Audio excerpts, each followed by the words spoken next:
à tous, mes chers étudiants, troisième année de collège Biof, mes chers abonnés, bienvenue aux nouveaux abonnés qui viennent d'intégrer notre chaîne. Toujours la préparation au contrôle numéro 1 concernant le chapitre de l'absorption, la digestion et l'absorption et aussi l'éducation nutritionnelle. Donc, dans la partie 1, restitution de connaissances. Si vous vous rappelez très bien, dans les 2 dernières capsules, j'ai travaillé avec vous des exercices.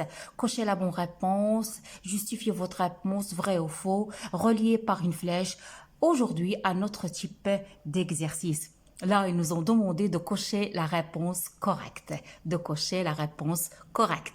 Donc, je vais vous lire. Dans l'œsophage, les aliments ingérés sont sous forme de bol alimentaire, sont sous forme de chyle, sont sous forme de chyme.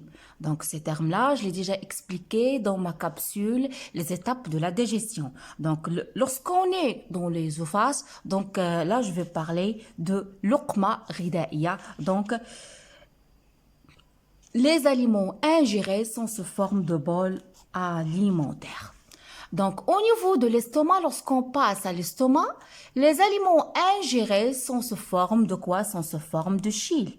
Donc, on parle plus de bol alimentaire parce que dans l'estomac, il y a une action mécanique, il y a des actions chimiques des enzymes de l'estomac. Donc, le bol alimentaire sera transformé en chyle. Mais lorsque on passe à l'intestin grêle, dans l'intestin grêle, les aliments ingérés sont sous forme de chyme. Donc, reprenons au niveau de l'œsophage. Les aliments ingérés sous forme de bol alimentaire. Au niveau de l'estomac, les aliments ingérés sont sous forme de chyle. Au niveau de l'intestin grêle, les aliments ingérés sont sous forme de chyme. Je passe à la proposition 4. Les seules molécules hydrolysées dans l'estomac sont, est-ce que c'est l'amidon? Ça, c'est faux. Est-ce que c'est les lipides? C'est faux. Est-ce que c'est les protéines? Oui, ce sont les protéines. Ou bien, je peux dire ce sont les protides. Les deux sont juste soit les protéines, soit les protides. Petit 5. L'amidon est hydrolysé en quoi? Donc, l'amidon, après l'action de l'amylase salivaire et de l'amylase pancréatique, sera hydrolysé en maltose, en glycérol, en amylase. Donc, regardez le piège qu'ils ont fait ici. L'amylase, c'est l'enzyme. Glycérol, ça n'a rien à voir avec l'amidon. C'est le résultat de la digestion des lipides. Donc, l'amidon, mes chers étudiants, il est hydrolysé en maltose. Je passe. Petit 6. Les protides ou bien les protéines sont hydrolysées. J'espère, mes chers étudiants, que le mot hydrolysé est bien clair.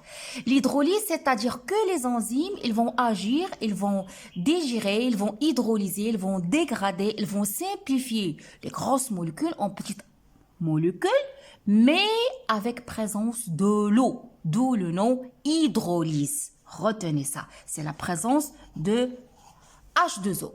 Donc, les protides sont hydrolysés en acide gras. C'est faux. En acide aminé, c'est juste. En glucose, c'est faux.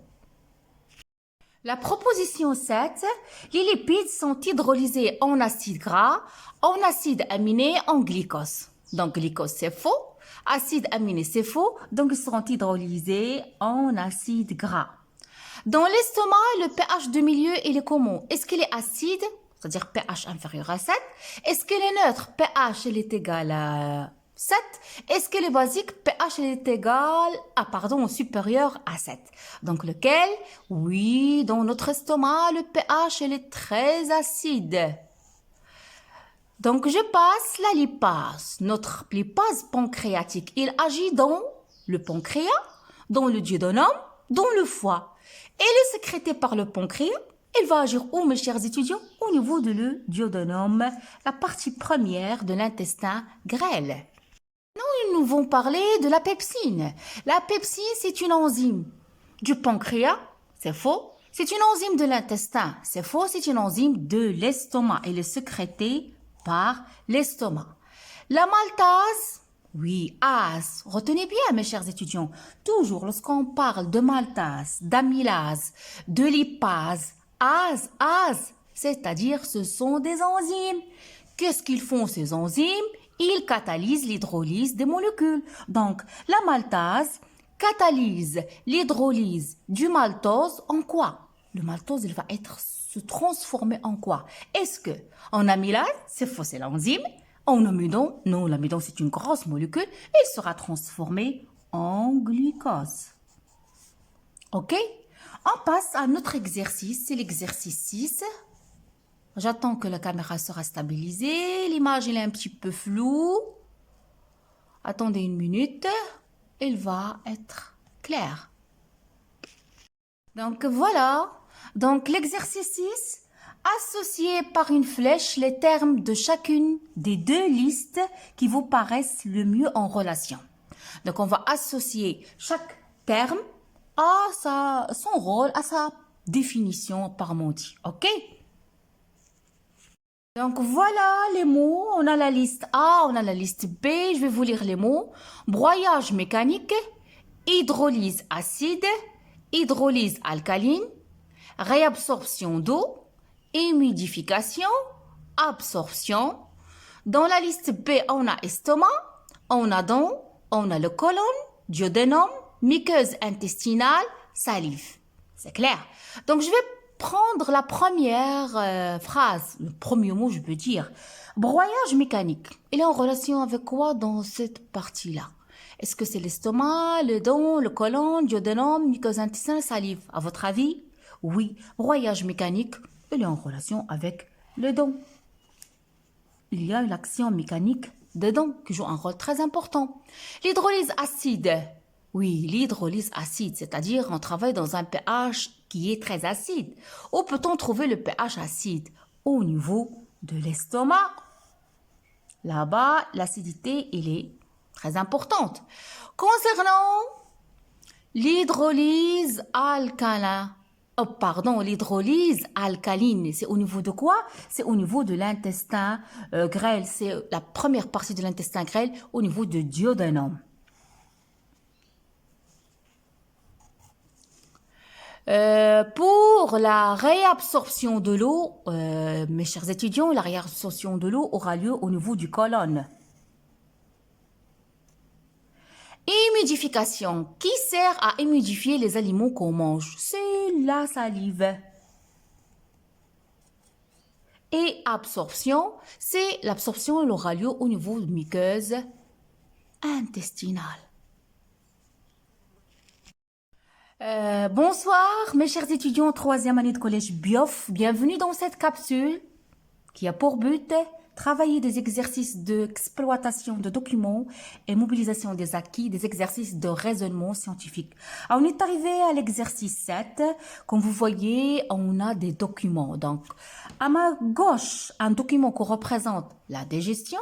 Comme vous voyez les étapes de la digestion, je vais faire approcher la photo, c'est bien clair. La première phase de la digestion qui aura lieu au niveau de la bouche, suivi l'estomac qui déroulera de 3 à 6 heures, l'intestin grêle, le grand intestin, donc c'est bien clair. Et si ils nous ont fait un schéma qui représente les aliments sont digérés, c'est-à-dire transformés, à votre avis, en quoi? En nutriments. Regardez les étapes. On passe des grosses molécules, de molécules géantes, en petites molécules, en molécules simples. OK?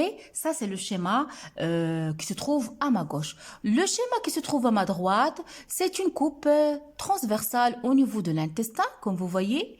Coupe dans l'intestin grêle. Dedans, qu'est-ce qu'il y a? Il y a nutriments. Lorsqu'on fait une coupe et on regarde par le microscope, on voit que l'intestin grêle est tapissé de villosité, khamelat, beaucoup de villosité, khamelat, ma'awiya, avec des capillaires sanguins. C'est le phénomène de l'absorption.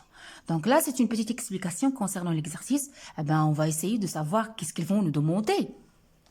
Donc, ils ont dit, depuis les aliments sont ingérés jusqu'aux nutriments que l'on trouve dans le sang, rédiger, c'est facile, ils nous ont demandé de rédiger un texte court sur ce sujet-là. C'est-à-dire, on doit faire la rédaction, une expression écrite, à vrai dire, concernant le passage des aliments tout au long du tube digestif. Depuis les aliments ingérés jusqu'aux nutriments que l'on trouve dans le sang, on va faire la rédaction d'un texte en expliquant ce passage-là. Donc, je reprends pour vous, mes chers étudiants, pour ceux qui n'ont pas compris. Broyage mécanique au niveau des dents, l'hydrolyse acide aura lieu au niveau de l'estomac, l'hydrolyse alcanine au niveau du duodénum, la réabsorption de l'eau au niveau du côlon, l'humidification au niveau de la salive, l'absorption au niveau de la muqueuse intestinale. Donc, je vais m'arrêter là. C'est fini les exercices de restitution de connaissances. Je vous donne rendez-vous à la prochaine capsule dans laquelle on va commencer le sérieux, vraiment, les choses sérieuses. Exploitation des données et mobilisation des acquis que vous avez eus dans votre cours. À la prochaine capsule, Inch'Allah. Soyez à jour, bossez bien, travaillez. Si vous en avez des problèmes, vous me laissez dans la partie commentaires. Abonnez-vous à ma chaîne. Beaucoup de pouces bleus et de likes. Je vous adore.